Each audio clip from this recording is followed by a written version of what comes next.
that look like meat? I don't think so. It's like one color.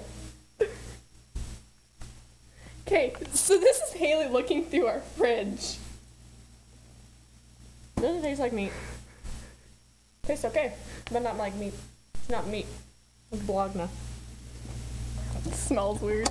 Ingredients. Mechanically separated turkey. That's disgusting. Water. Modified cornstarch with a cross next to it. Contains less than 2% of corn syrup. Sodium nitrate, salt, dextrose, flavor. I don't even know what those are. It's religious, Haley. Exceeds amount permitted in regular turkey bologna. It is religious.